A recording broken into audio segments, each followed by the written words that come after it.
Okay, and let me start by first welcoming all of you again, but especially welcoming our guest speaker, which is Professor Jean-Marc Dewaele, who we're very glad to have. Jean-Marc is Emeritus Professor of Applied Linguistics and Multilingualism at the Department of Languages, Cultures, and Applied Linguistics in Birkbeck College, University of London. He is, aside from this, a number of different things. He was in the past president of the European Second Language Learning Association. He's at the moment the president of the International Association for the Psychology of Language Learning. He also serves as general editor of the Journal of Multilingual and Multicultural Development. And aside from that, he also finds time to do quite a lot of research. He is a genuinely prolific writer in applied linguistics. I did a Scopus search just before and found that he has 201 units there with an H index of 50. But the true number is, of course, even higher. There are a lot of also non-Scopus index publications with his name on them. He's made a contribution to a lot of things, but especially the reason why he's with us here today is because of his contribution to the study of emotion in second language learning. This is a topic which has really come to the forefront in applied linguistics recently, and where I think Jean-Marc has really done a lot of that is down to his engagement on this issue.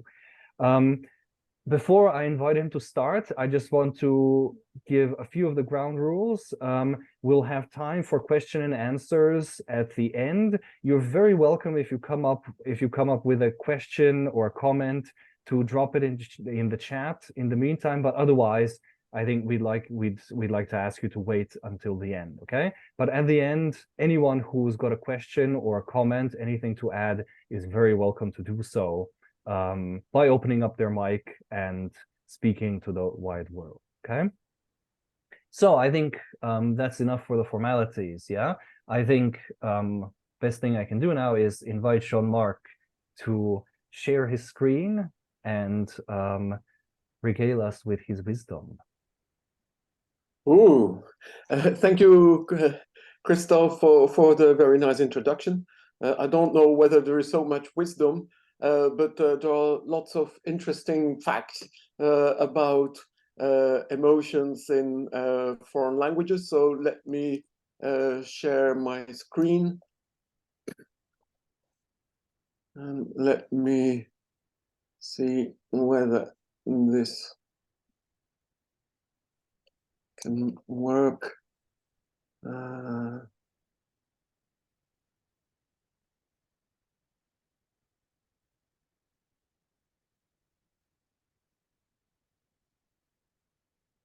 Can you see my screen there?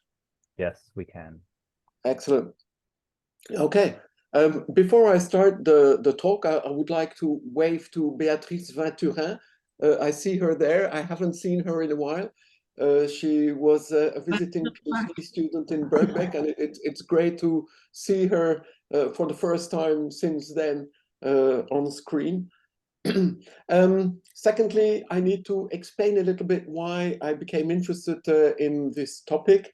I started my career as a foreign language teacher of French at Flemish University in Brussels.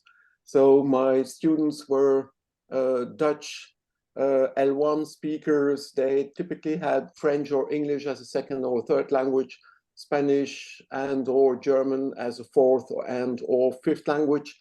And I remember being struck by the difference in performance in classroom interactions in French and the oral exam performance. So that's in fact what I did my PhD.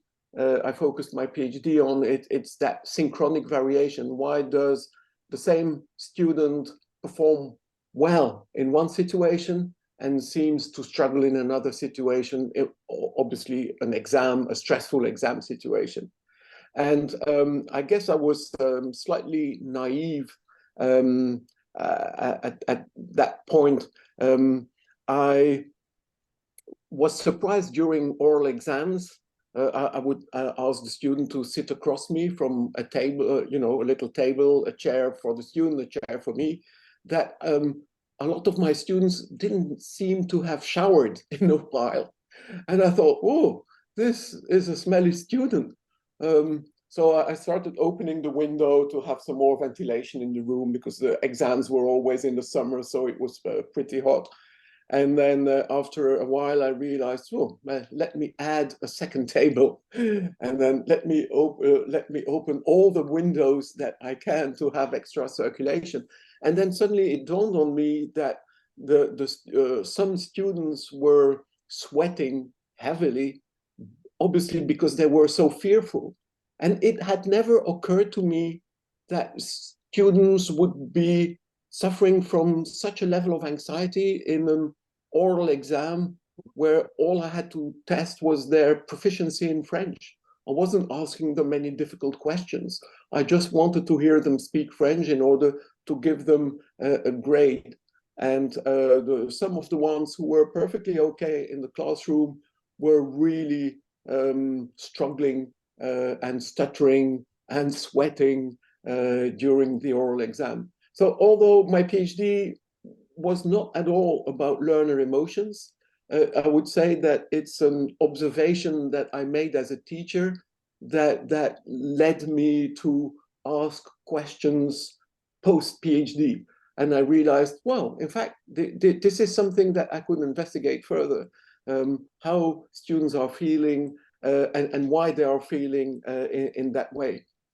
So a second or a third little point is that I've always been interested in emotions, not just the emotions of learners, but also the emotions of foreign language users who try to express how they feel in a foreign language, and the difficulties that one may encounter in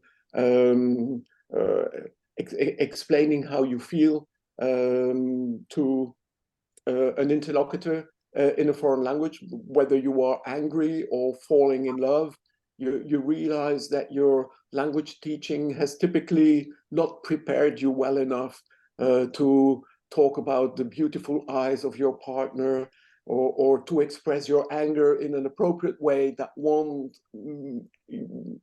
make you end up in prison. So that's one part of my emotion research, the communication of emotion. And I will only be talking about the experience of emotion of foreign language learners. I could also talk about the emotions of foreign language teachers, because their emotions obviously also matter. So let's get started with a definition of emotion. I use the definition of Barrett and Russell, who define emotions as domain non-specific constructions of the mind, which are developed and shaped in the course of socialization. And so it means that they can be reshaped and changed, transformed, if a person moves to a new environment where they get socialized in that second language. So culture plays a crucial role. The only thing that is universal about emotions is the fact that they can be situated on the dimension of valence, which goes from positive to negative, and arousal, which goes from low to high arousal. And so within this framework, there is a rejection of the idea that there is such a thing as 6 universal emotions. That is not compatible with the research I have done and the observations I've made on foreign language users acquiring emotion concepts in a foreign language. So when I started doing emotion research in the early 2000s, I was surprised, in fact, that there was so little on it in second language acquisition research. And it took me a while before I realized that, in fact, most or a majority of the colleagues in second language acquisition research prefer cognitive approaches to second language acquisition. And a good friend of mine, Jan Hulstein, a professor from the University of Amsterdam, formulates this very nicely, that language learning is a matter of biology and chemistry implemented in the brain. In other words, the heart has nothing to do with it. It's all cognitive stuff. You don't need to look at irrational emotions that students may have in learning the foreign language. And so, although every language teacher knows that emotions matter, they were the elephant in the room for researchers. So nobody really studied them in great detail. They weren't really understood, and they were seen as inferior to rational thought. And I had conversations about this also with John Schumann, who said that applied linguists desperately want to be taken seriously. They want to be respected as serious researchers, and hence you get more respect if you count, working memory, or if you count accuracy rates, or you count morphemes. But if you start looking into emotion stuff, that may come across as slightly weird, and so most people stayed away from it, because it's slightly harder to count or define emotions than it is to define a morpheme. I think the times are changing, and Matthew Pryor in this paper in 2019 explained that yes, there is the elephant in the room, but it's time to open it up, open the windows, allow some fresh air in, and investigate this. So I would say that although there is more interest in emotion in second language acquisition research, it does remain a relatively minority that is interested in that. Of course, outside of second language acquisition research, I discovered not from the start, in fact, that people in education psychology and mostly people around Pécroun, who developed the control value theory, had looked at academic emotions in science classes, maths classes, in education in general, not specifically on second language acquisition or foreign language teaching. And they had come up with this three-dimension taxonomy of valence and activation. You recognize the two dimensions that Russell had developed, and they added a third dimension, which is objective focus, the question whether an emotion is activity related or outcome related. So we started, in fact, integrating control value theory in our papers. We think it is a useful theoretical basis to do research on. Over the years, I have called for more attention and more attention to the psychological and emotional dimensions of second language acquisition. I was happy to see that colleagues in different places agreed that we needed to pay more attention to this, and McIntyre and colleagues in 2009, McIntyre, who is a psychologist who did his PhD with Robert Gardner, so he worked on motivation. He agreed that emotions are fundamentally important motivators, and that they never got sufficient attention in various motivation models, including Gardner and Dornier.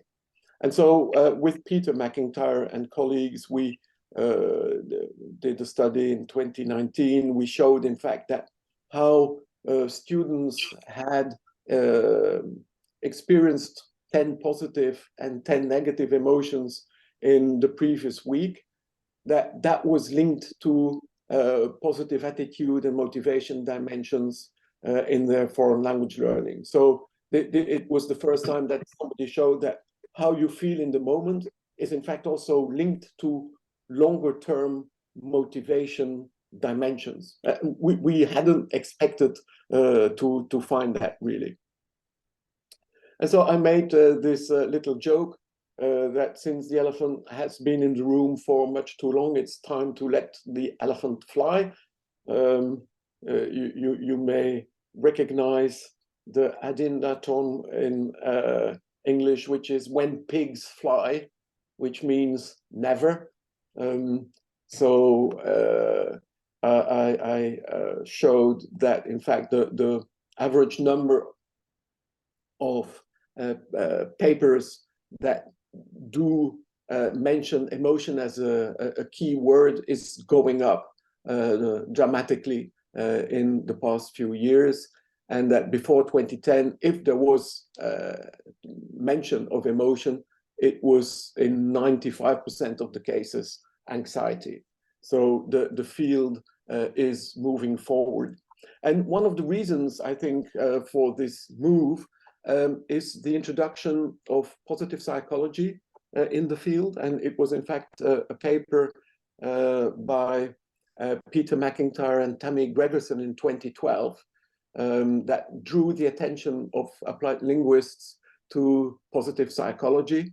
And as I read their paper and started reading more about positive psychology, I realized that, in fact, this should be compulsory reading for all future teachers, whether they are foreign language teachers or any teacher, that as a teacher, you cannot just focus on the things that your students do wrong or on the errors that they make, that you need to look at both what they do well and what they do wrong, and you need a holistic view.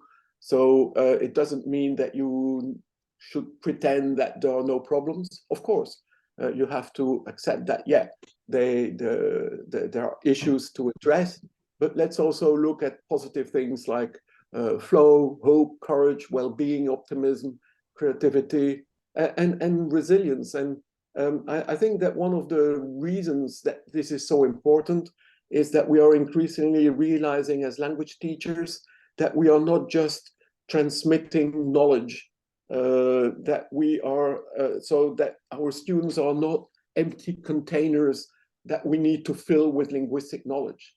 We need to take these learners, we need to look at them as individuals, and our aim is to teach them language, but in fact also to be happy people. I sometimes make a joke to my PhD students.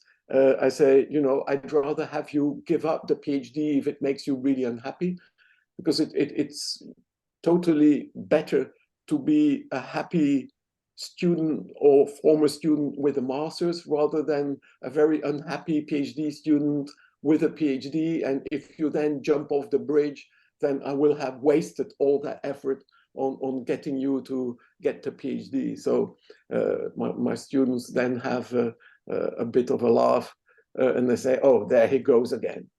So positive psychology, three main pillars: positive subjective experience of the individual, positive individual personality traits, and also positive institutions. And most of the research, in fact, has focused on the first two. And I'm currently working on a special issue with Peter McIntyre, Sarah Mercer, and Tammy Gregerson on positive institutions in foreign language learning.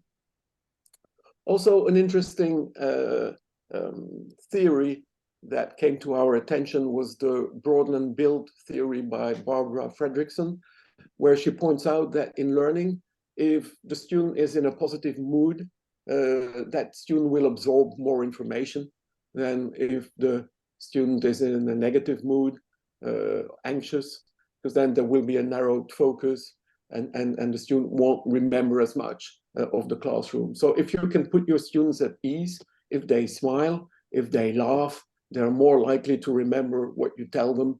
If you yell at them or correct them harshly, they will clam up, they will feel threatened, and they won't learn much. And that is true in a language class. It's true in any language situation, I would say.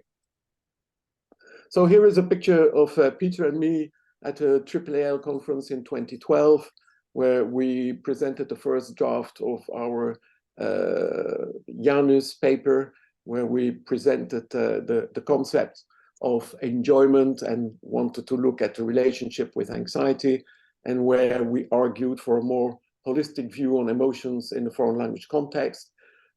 We could never guess that this would be our most cited paper. I think it's been cited more than 1,100 times by now in less than 10 years. It's funny that when you do research, you can never predict how successful a paper will be, because there are some papers that I maybe like more, but they aren't necessarily cited that much.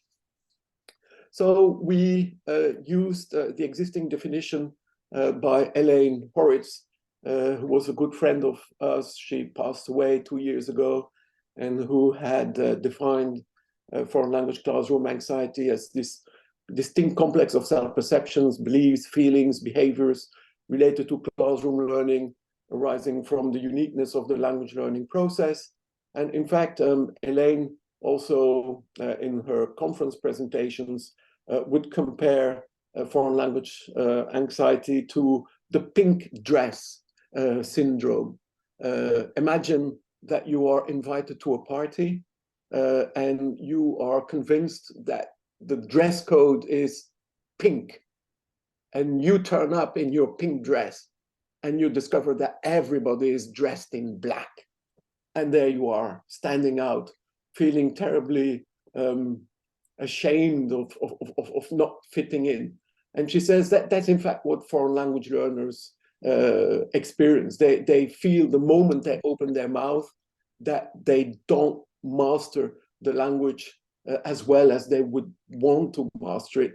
And it's a threat to their ego. So it's a profoundly unsettling thing to be projecting an image of yourself in a foreign language, because you know that it won't be an accurate representation of you.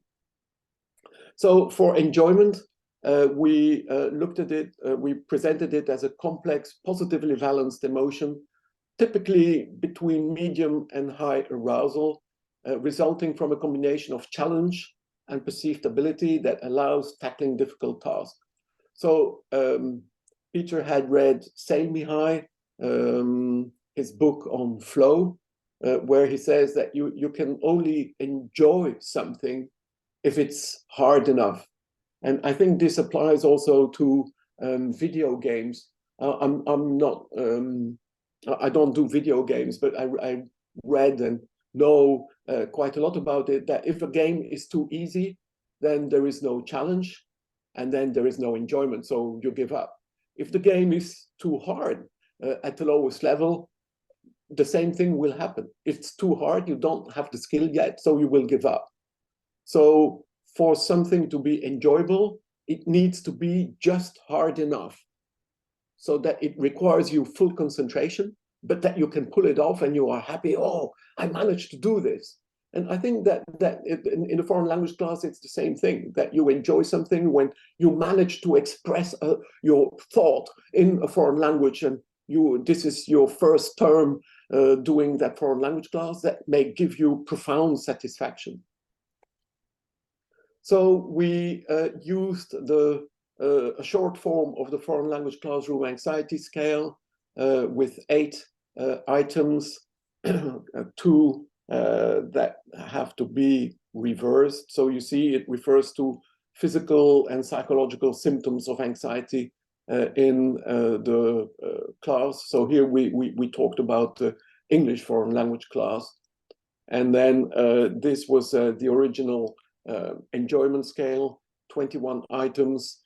As you see, items that refer to the self, I, then impersonal items in class, or it's a positive environment, and then a number of items referring to the peers and to the teachers and to we as being part of the group.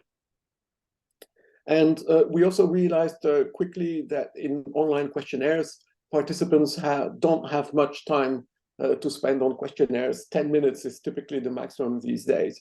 So we needed a shorter form, and also we needed some proper validation, because with Peter, all we had done was a Cronbach alpha for internal consistency. You see there the picture of Eloise Botes, who is a brilliant psychometrist, and she helped us design a short version of the scale with the 3 lower order factors: teacher appreciation, and then personal enjoyment and social enjoyment. And we've been using the scales in many studies since. Also, a Chinese former PhD student of mine, Chen Li, developed an 11-item Chinese version of the enjoyment questionnaire.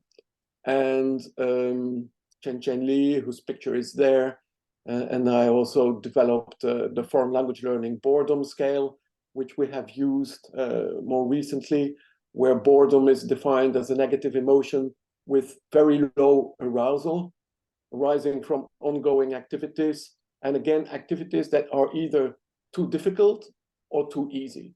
If it's too difficult or too easy, you get bored, you give up. And so Chen found that learners who feel less competent and dislike their classes typically experience more boredom. And the pedagogical implication, obviously, is that teachers need to avoid too much repetition in the class, find tasks that are at the appropriate level of difficulty, so that students can develop a sense of confidence, competence, and control, and also that they realize what the intrinsic value is of the activity. And so this is the scale. In fact, it's a scale with different dimensions. I have only used the first dimension, foreign language class boredom, and you see a number of items there, again, referring to both physical and psychological aspects of boredom in the foreign language class. And then one of the more recent emotions that I've been interested in is the foreign language peace of mind, which is linked to Chinese culture and Confucius. So that I would say it's also linked to mindfulness, that if you are in peace and harmony, if your mind is free of stress, etc., if you feel this sense of tranquility, then that's a low arousal positive emotion, and that may in fact be the key to learning. So we included that emotion in our research designs, and here is a schematic representation of these 4 emotions. So the top emotions are the positive ones, the bottom one are the negative ones, and the ones to the right have a higher level of arousal than the ones to the left. So in the original Janus paper in 2014, we collected data from foreign language learners from all over the world. They were aged between 11 and 75. And we were interested, in fact, our first research question was whether enjoyment and anxiety were opposite ends of the same dimension, or whether they were in fact independent dimensions. And we discovered that there was a negative correlation between them, but that the effect size was small. So we could argue that they are in fact separate dimensions, and that there is no seesaw relationship, meaning that a student, if a teacher manages to push the anxiety down of a student, there is no guarantee that that student will suddenly experience enjoyment, because these 2 things are independent, meaning that you can have students who experience both high enjoyment and high anxiety simultaneously, perfectly possible. And you may have students who experience zero anxiety, but also zero enjoyment because they are totally bored and totally unengaged. So these dimensions are independent. And then, of course, we looked at sources of enjoyment and anxiety. We discovered that how advanced you are in your foreign language typically has an effect on both enjoyment and anxiety. As you see at lower intermediate level, participants were reporting slightly more enjoyment than anxiety, but the difference wasn't that big. These two emotions were relatively close to each other, but as they became more advanced, they started enjoying it more and their anxiety levels went down. And I would claim that you would probably find the same pattern for anything that you learn in life, whether it's cooking, playing violin, or playing a trumpet. It certainly applied to me when I started learning karate. My first classes, I enjoyed it, but I was scared. I thought, oh God, I will be hit, they will hurt me. And then bit by bit, as you become more proficient, you realize that you have things that you have a certain control, and that, as your technique improves, people don't start running out of the room when you get your violin out. So that increases your pleasure in performing the activity. And as you have pleasure in doing it, you probably invest more time in it and you spend more time doing it. And so there is a bi-directional relationship there between the positive emotion that you experience, your proficiency, and the amount that you invest in the learning process. So in that 2014 paper, it was a mixed method paper. So we had one open question at the end where we asked participants to give us a detailed description of an enjoyable episode in a foreign language class. And we got really interesting feedback. Not everybody answered, but over 1,000 participants answered. And what we discovered was that they were typically mentioning activities that they had been doing that empowered them, that allowed them to be relatively autonomous within the classroom. So typically something they had to do with a pair, or preparing interview questions, or do an interview, or do something where there was no direct interference from the teacher. They loved activities that allowed them to be creative, to bond with classmates. And of course, they mentioned praise from the teacher or from their peers, encouragement, and also a more general atmosphere in the classroom of humor, mutual trust, and respect. So where nobody was making fun of each other for making errors, for example. And here is also a nice example. Simona, a Macedonian student who describes this activity that lots of students fear in the foreign language classroom when they have to give a speech to their peers in front of the class. So she describes how she was nervous and her heart went like this, but then she also felt, oh, it's great. I'm talking to the whole class and everybody is expressing their opinion and they're listening to me.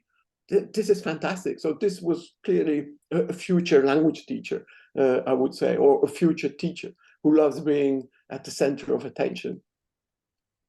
And then we started looking at sources of enjoyment, learner internal sources first. So we discovered that older learners, female learners, and highly multilingual learners reported more enjoyment.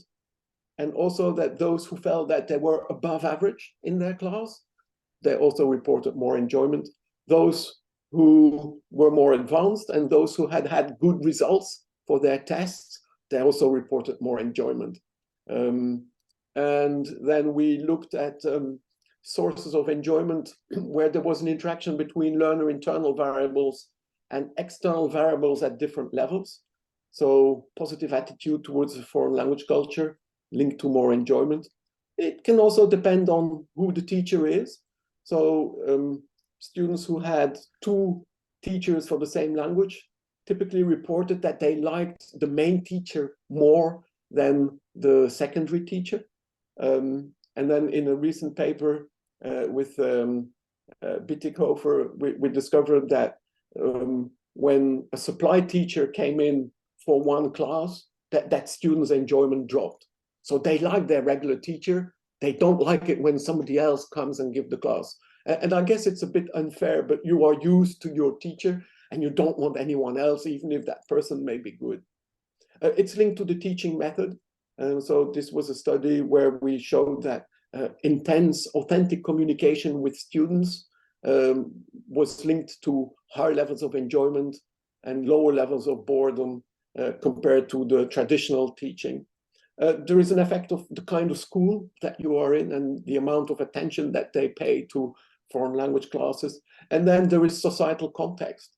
And I would say an example of societal context is the enjoyment that Russian foreign language learners would experience in their classes these days.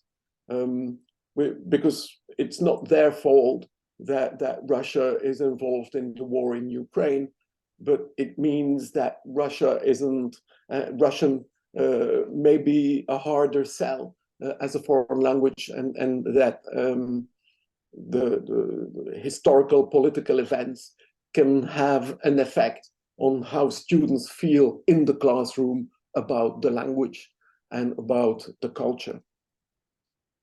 So here we looked at the predictors of anxiety and enjoyment among Chinese EFL learners.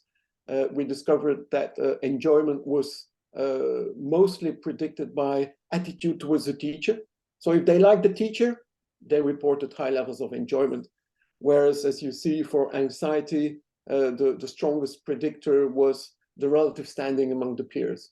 And attitudes towards the teacher explain less than 1% of variance. And then looking again at descriptions of enjoyable episodes in the foreign language, in the EFL classroom, we discovered that most comments were about the teacher. So specific classroom activities that the teacher had imposed, or the teacher skills and the good classroom atmosphere, etc. So it's clear that enjoyment is linked to the teacher, in contrast to anxiety, which is much less linked to the teacher. And then, of course, there are other factors like the teaching modality.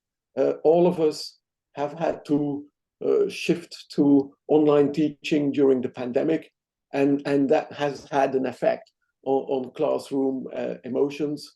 So here a study I did with Pierre Resnick. They were mostly Austrian EFL learners. And as you see, there was a significant drop in enjoyment in the emergency remote teaching. There was also a smaller but still significant drop in anxiety. So students felt less involved in classroom proceedings. So they didn't enjoy it as much, but because they could turn the volume down or turn their camera off, their anxiety levels went slightly down. And we found exactly the same patterns for enjoyment, anxiety, and boredom. For a sample of Arab and Kurdish EFL learners, so you see in blue the online teaching, there was a significant drop for enjoyment, significantly more boredom, and significantly less anxiety, but that was only a very small effect size. So the first study where we looked at learner internal and learner external variables in enjoyment was a study I did with my colleagues Kasia Saito, John Whitney, and my daughter, Livia Dewaele, where we collected data in her secondary school and in a second school where John Whitney is a language teacher. And we discovered that levels of enjoyment were really linked to the teacher, whereas lower levels of anxiety were absolutely not linked to the teacher. And then, being a proud dad, I can't help but include a picture of my daughter at her graduation in Oxford in 2018. She did French and linguistics, And after that, she moved to, she did a master's in international relations. And although we published 5 papers together, now she says, no, Dad, I'm finished with that. You know, I'm into international relations now. I work for the Foreign Office. I don't have time to write papers with you. And I'm a bit sad because I so enjoyed working with her. She would make fun of my English. She would say, oh, no, Dad, your English isn't very good. You know, this preposition is wrong. And then you should phrase this differently. And she was right, of course. I mean, she grew up in London. And being trained at Oxford, her English is brilliant. So it was fun doing it. So this research question we had in 2017 was whether enjoyment and anxiety changed across different age groups. So we discovered that there was a drop in enjoyment for the 14, 15-year-old group, and then it went up again. And there was no change at all in anxiety. And we realized that the drop in enjoyment might be linked to the fact that that age group was preparing for the national GCSE exam. So the teachers were preparing them for that national test. So the fun stuff that they did before, suddenly they didn't have time to do the fun stuff anymore. They had to be serious. So they had to do lots of practice exams. So that might explain this drop. There was, however, an interesting shift in the sources of enjoyment and anxiety over time. As you see, the youngest group, the source of enjoyment was typically the peers, and anxiety was linked to the self. For the middle-age group, enjoyment shifted to the teacher, but anxiety was still linked to the self. And for the oldest age group, enjoyment was linked to the teacher, and anxiety was linked to the peers. What would the peers say? So that although not much seemed to change on the surface, in fact, a lot was changing under the surface. And so Chen Li, in a 2022 paper, also looked at learner internal variables, sources of enjoyment and boredom. And as you see, there are some, a mirror image, if you want, about relative standing in class, which is typically linked to more enjoyment and less boredom. And positive attitudes towards the teacher, attitudes towards the foreign language and the foreign language culture, all linked to more enjoyment and less boredom, with age of onset of learning also linked to more enjoyment if you started early, and less boredom. And then looking at the teacher variables, well, as you see, the variables that stand out most are teachers'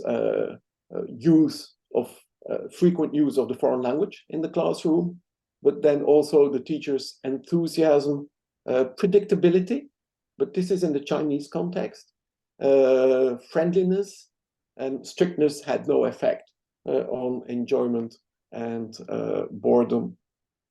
And then here is a study that is coming out in December of this year.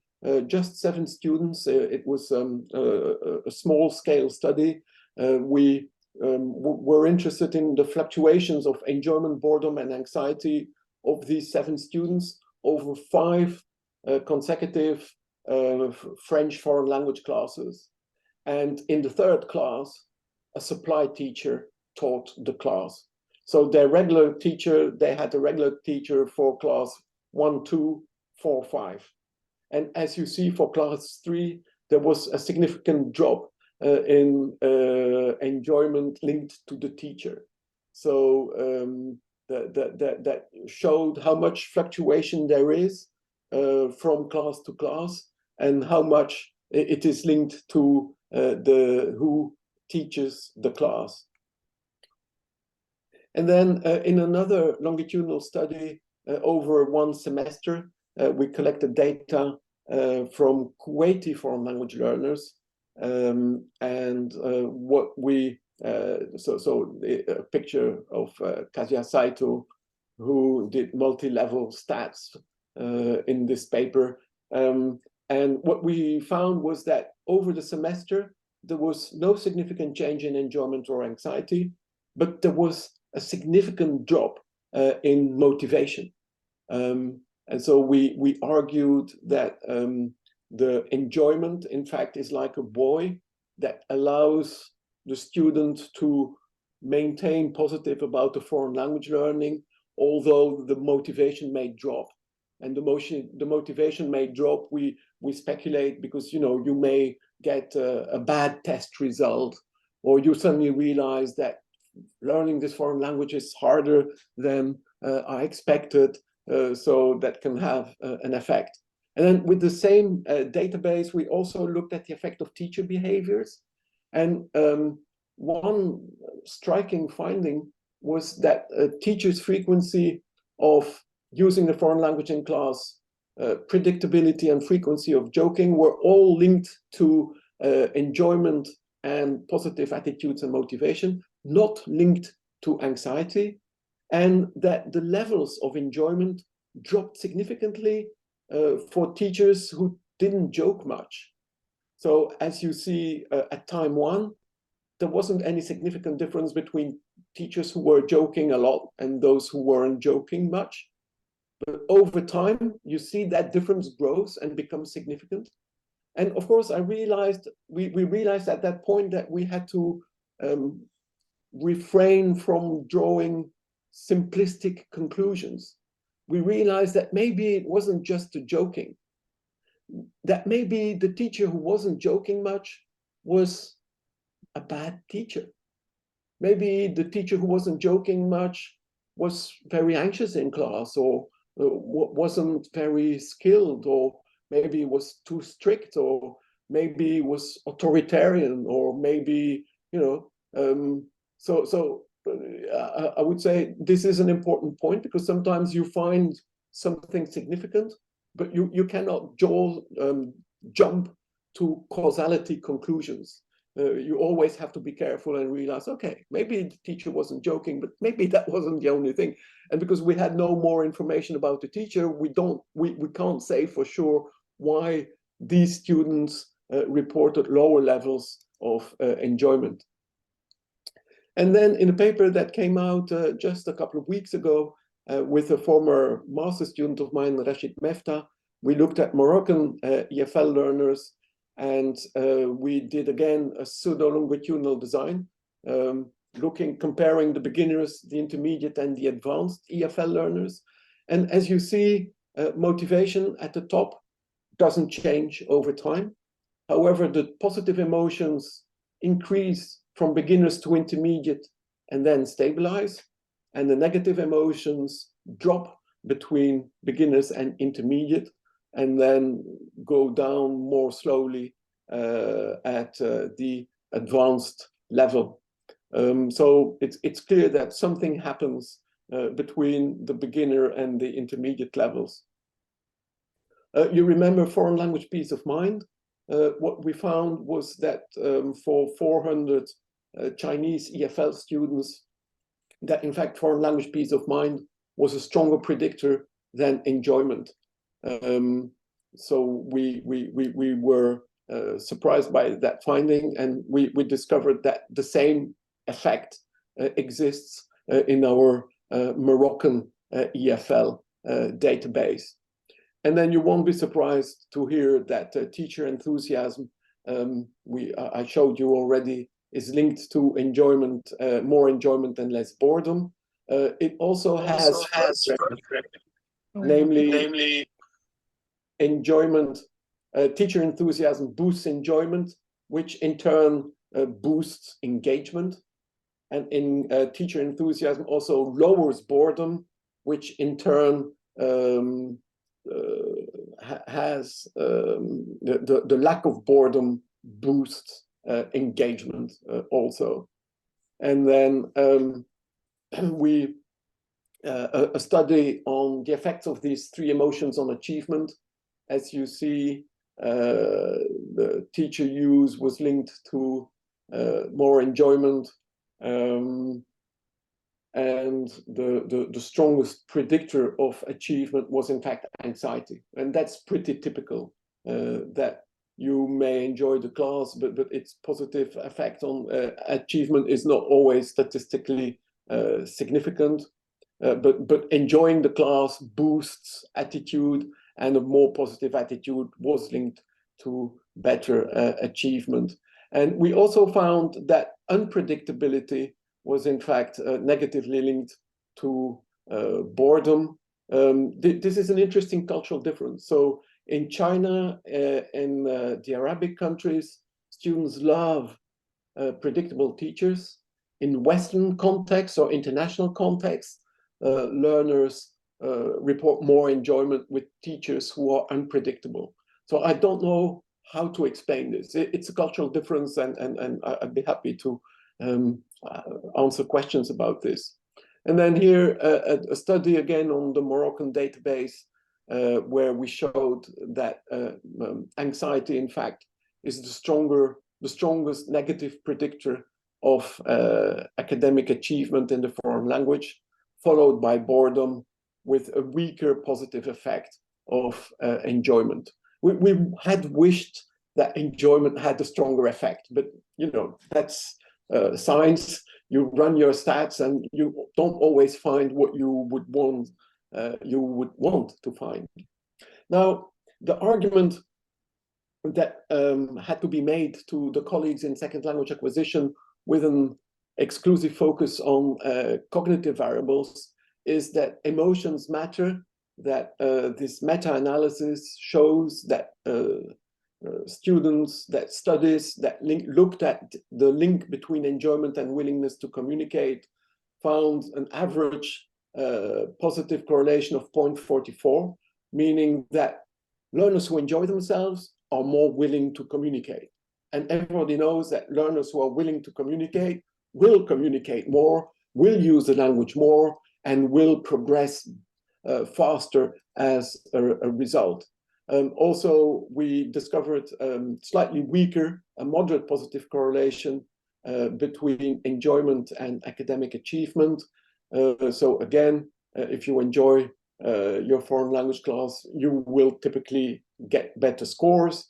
On the other hand, at the bottom there, you see a second meta-analysis that we published in 2020, showing the moderate negative relationship between anxiety and achievement. So students who are really anxious typically don't perform as well in their foreign language class. So to conclude, learners' classroom emotions are clearly the driving force in foreign language classes. They are both affecting and affected by performance. And the teachers, therefore, have to try and create the optimal positive classroom climate to allow students to enjoy themselves and to flourish. And also, I haven't talked about that much in this talk, but learner emotions are shaped by both learner internal variables, including their personality, and this complex the range of external variables, including peers, teachers, classroom, school, and society in which the learning happens. Here are some references, and I'd be happy to answer your questions. Okay, thank you very much, Jean-Marc, for that talk. Really interesting. Okay, I think we can take a little bit of time now for questions and answers. If anyone has got any question, please, you can either put it in the chat, or otherwise you can raise your hand on Zoom, yeah, with the Zoom function, and ask away, yeah. Maybe I can start with one while people are thinking, yeah. Coming from a language policy perspective, Jean-Marc, there's a little bit of literature talking about how language policies sometimes try to instill a kind of emotional response in language learners. So, for example, very often it's connected to duty, yeah, trying to establish a kind of sense of duty to learn a particular language or set of languages, something like that. What would be your sense of the rationale for that? Do you think it would be successful in instilling that among learners? I guess it depends on the context. So I guess that in some context it might work. It might. I wouldn't see this work with the students that I have faced, where they didn't feel they had any duty to anyone, that the foreign language learning was their own private affair, a bit like a love story. Like, you don't want to be told that it is your duty to fall in love and have children. So I don't think it would work to tell students, it's your duty to enjoy this class because I'm teaching you and you should be grateful. So I think it's the wrong approach. I think a better approach is that you show interest in learners, that you consider them to be amazingly interesting individuals, and that as a teacher, you want to know more about what they think about various things, and that you hence respect their opinion, and that you find them fascinating. And good teachers are good actors, so that you have to probably exaggerate it a bit. But I think that students feel if you are sincere as a teacher, if you care about them. And if you care about them, then they will be happy to talk to you, and they will be more willing to communicate, and they will enjoy themselves more because they will realize, oh, we are talking about things that matter to us. The teacher is really listening to us. The teacher is not just, talking about topics that are part of the curriculum, and is, the teacher cares. I think that's really at the heart of emotional, of positive emotions and of engagement. So it has to be real emotion, yeah? That's what we're saying. Absolutely, yeah. Fabulous. Okay, we've got a question in the chat, a couple of questions, in fact. I'll start with one from a person that's doing research on emotions as well. And the question that they ask is, how can I address potential subjectivity and bias in the interpretation of data collected about teachers' emotion regulation strategies? So this is a question about validity and reliability of research findings. Any particular concerns here with emotion research, since we're talking about, something that is quite an internal issue? Yeah. I think of course, I didn't talk about teachers' emotion regulation. I'm interested in that, but this wasn't what I was talking about. But I think that any kind of questionnaire, there inevitably are some biases that you cannot avoid. I would say that the most important bias is the self-selection bias. That if you ask people to participate in a questionnaire, whether it's on paper or online, there are people who don't want to fill out your questionnaire that you would so much want to fill out the questionnaire, because they are the ones that maybe hate the foreign language class. So they don't want to be reminded of the foreign language class, so they won't provide you with valuable data. So people who self-select for a questionnaire are typically the good students. So the results reflect the opinions of the good students and the emotions of the good students. It doesn't mean that it is totally biased, in the sense that you still have a range, that students who like the foreign language class more or less, who are pretty good to really good, but you probably won't have the really bad students. So I think it's the same with any kind of questionnaire. You have, it shouldn't stop you from doing the research, but you have to acknowledge that there inevitably are biases, and that there inevitably is noise in the data. So you have to be careful in how you interpret the findings, that you can never jump to easy conclusions. And that is true for any piece of research.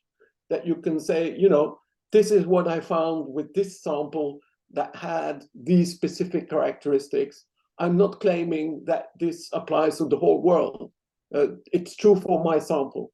So, but someone who might focus on a different population might get slightly different results. And maybe using a different instrument, you might also get slightly different results, or measuring something differently.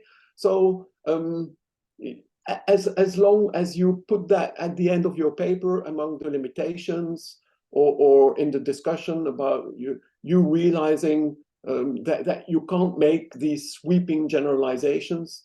And I think that the only kind of sweeping generalization that I would make is that in a foreign language class, positive emotions are good, negative emotions are bad. That's in fact the only kind of sweeping generalization that I can make.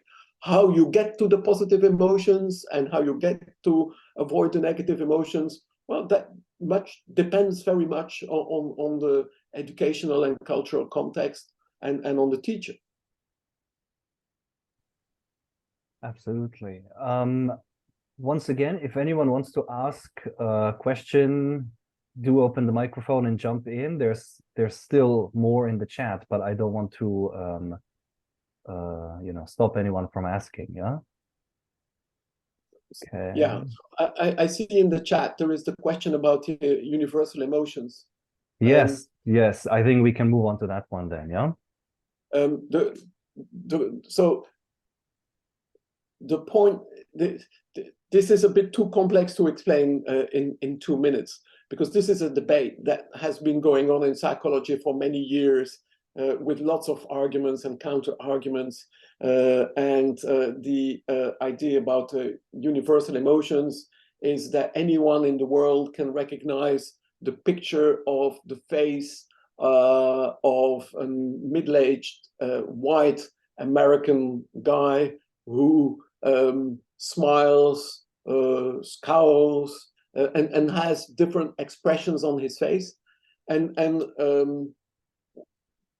more recently in psychology, it has been shown that these faces are not recognized correctly by everybody in the world. So it means that you smiling doesn't mean that you are happy.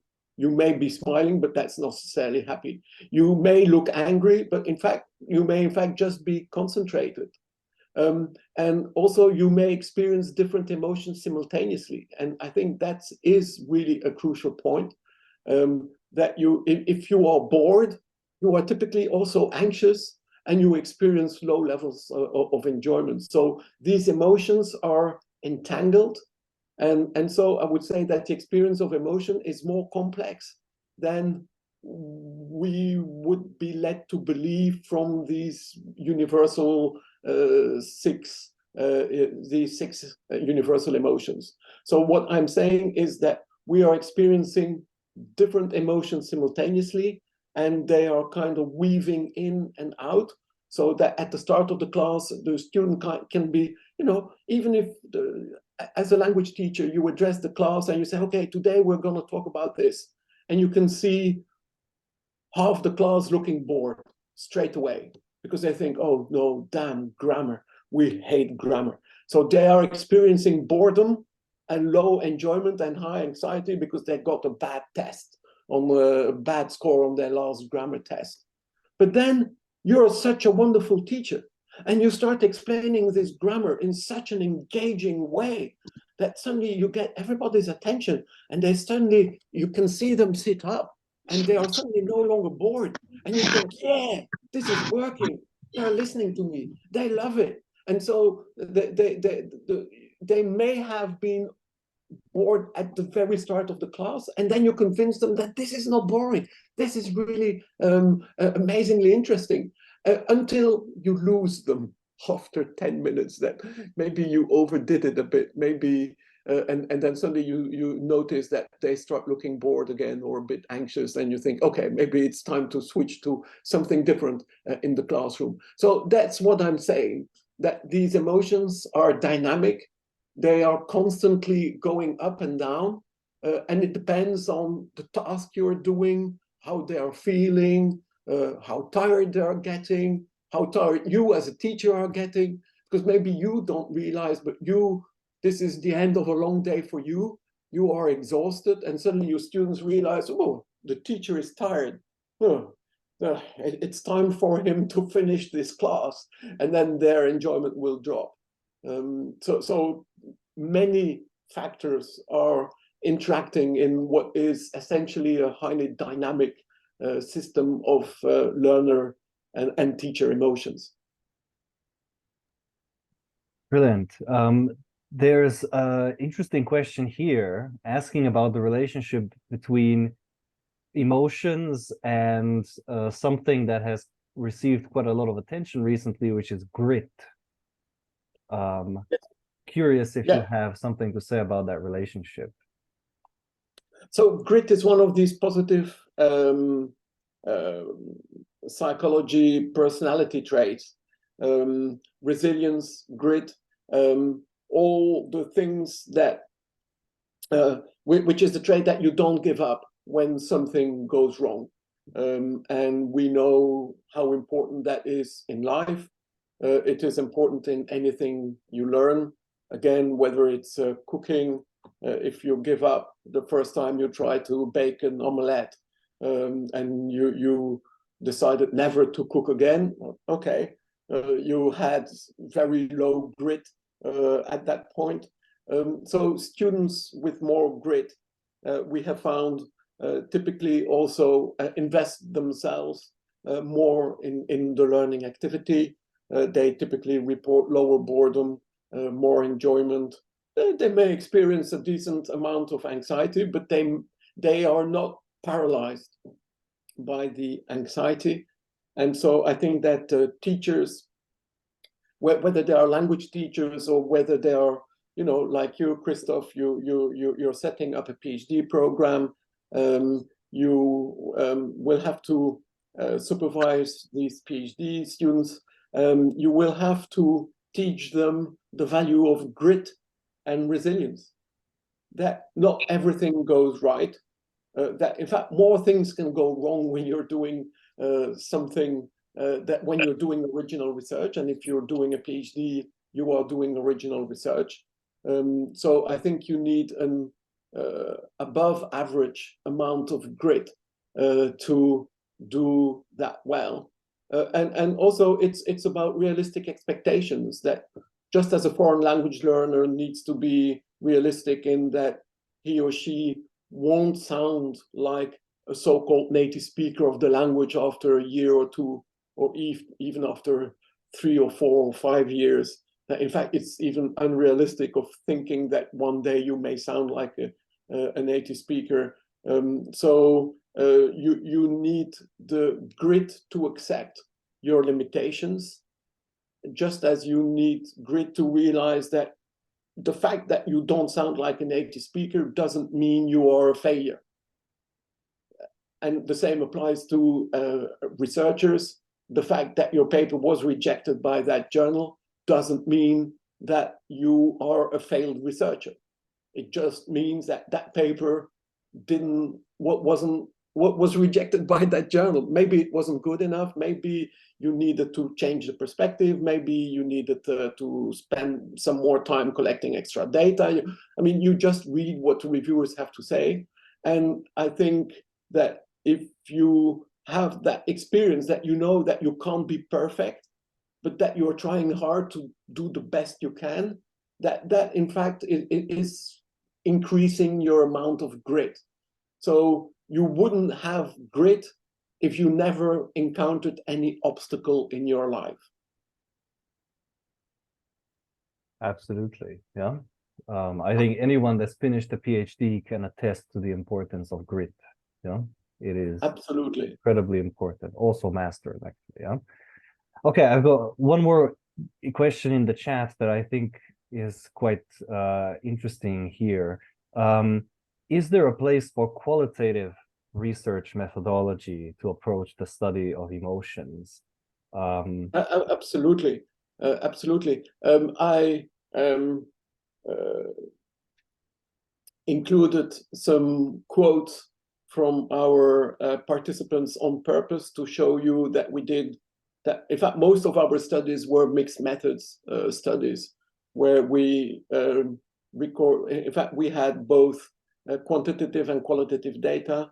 There were, I think I have one paper with Pavelescu that was a purely qualitative paper, where she collected data from 2 Romanian EFL students, and she interviewed the students, she interviewed their teachers, she engaged in classroom observations, so that she could observe the students and ask them afterwards, oh, you looked a bit bored during the class, why was that? Or, oh, you seem to enjoy that activity, or why, or you didn't engage today, what was the problem?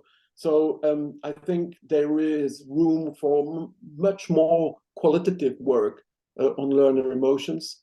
And I think that it's great if you can combine it with other methods. I love mixed methods, but typically my mixed methods designs had more focus on the quantitative than the qualitative, but it would be great to do the opposite and to have more qualitative work, because you then realize that, well, just how complex everything is, and we need that in research also.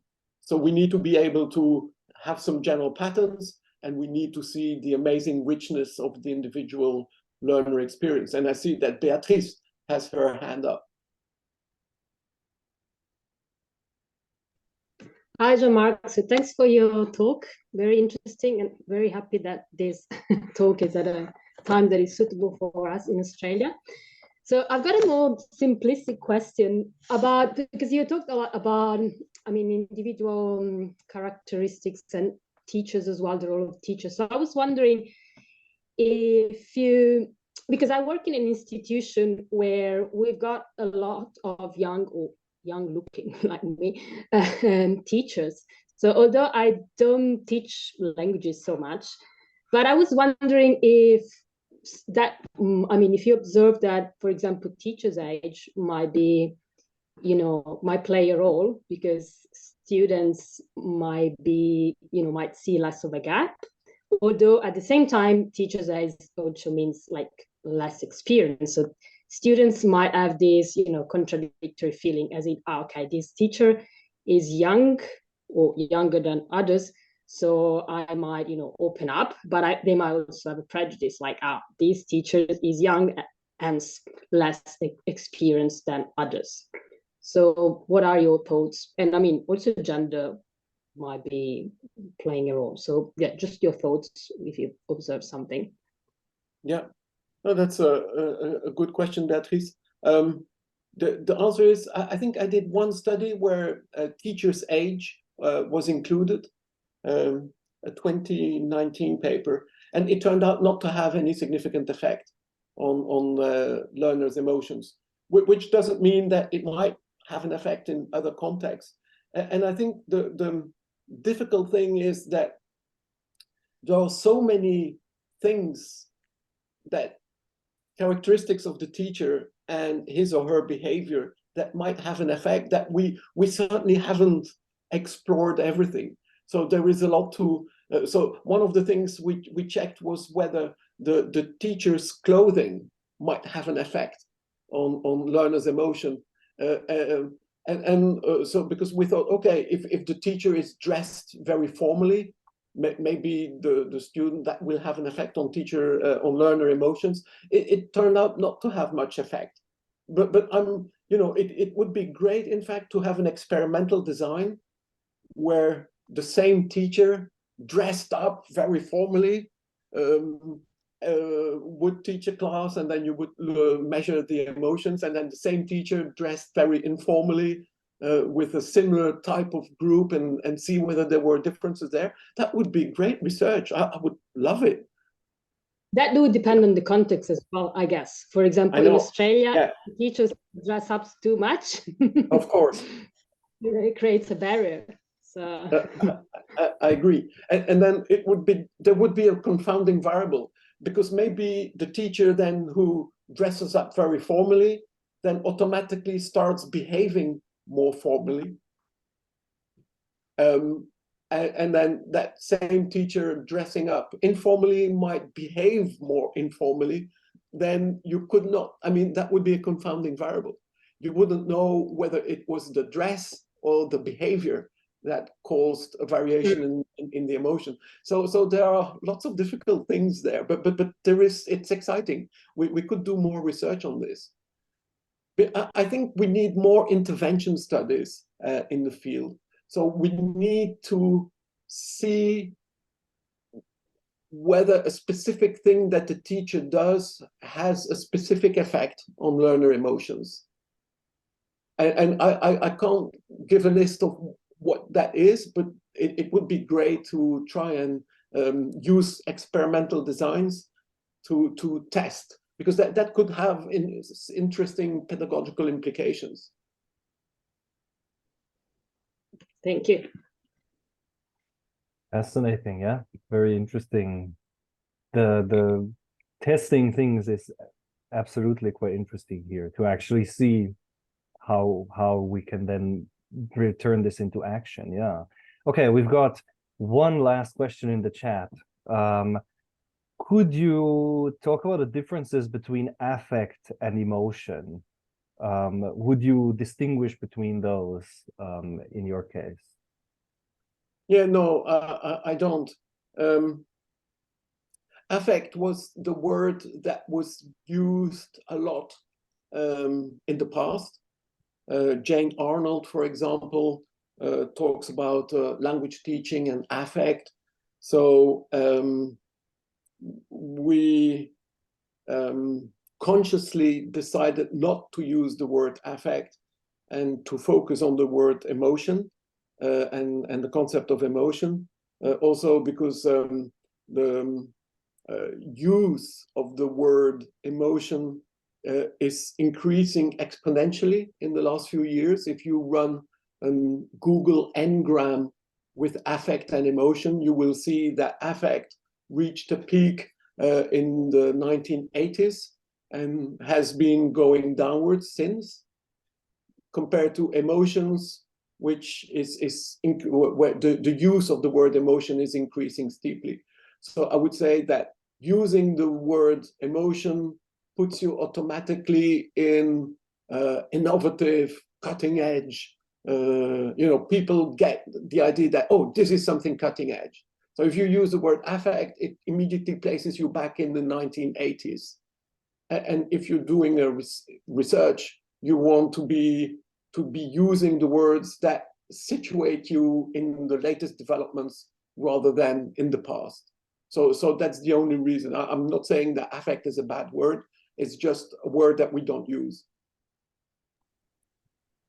Okay. Interesting. Okay, or rather one more, we can bring it together, yeah? Which is talking about mindfulness and peace of mind, and the relationship to foreign language enjoyment. I would love to do more research on this. I think the closest we get to this is this peace of mind that I think we need to explore that in much more detail, because if you know something about martial arts and about mindfulness, then you know that an individual's ability to use their brain in a focused way by not being distracted by contextual things is in fact the key to progress. So when I teach my karate classes, I tell my students now, okay, imagine that a bad person is coming towards you and is trying to punch you in the face. Now, at that point, your full attention must be on ways to block that punch to your face. At that point, you can't be distracted by the fact that, oh, there is a song that I like in the background, or, oh, the ice cream van just turned up, or, oh, this guy, you totally ignore what is irrelevant to focus 100% on what is relevant. And I would say that this that your mind needs to be have laser-like focus. And I would say that in the classroom, so if you are paying full attention to the exercise that you are doing, or the person you are talking to, or some explanation that your teacher is giving to you, and you're not distracted by your mobile phone, or by sniggering in the back of the class, or by the thunderstorm outside of the classroom, that ability to focus and to maintain your peace of mind so that you don't get overly excited. I think that this is really the key to good performance, not just in the classroom, anywhere in life, I would say. Probably also relationships, that if you are in a romantic relationship and you pay full attention to what your partner is telling you, that will be positive for the relationship. Fabulous. Well, I think we've exhausted the questions. And I think that means that we can now say thank you very much, Jean-Marc, for a pleasure. sharing your knowledge and also wisdom. I think we got some wisdom in there as well. Yeah. To all of us. I think we really enjoyed this, and we're really grateful again that you've given your time to us here. A pleasure. Let me say, yeah, thank you, Kokunaka. And I hope that we get to see each other again soon, yeah? If, just to finish off, if anyone missed any part of the talk, this is going to be uploaded to YouTube, and you will receive a link in your email tomorrow, along with maybe a couple of key references that Jean-Marc would like to share. And if there's anything else that you need, just reply to the email that you got the Zoom link in, and I'll be able to help you with that, okay? So thank you very much, everyone. Thank you again, Jean-Marc, and I'll see you all soon. Thank you. Bye-bye. Bye-bye. Bye.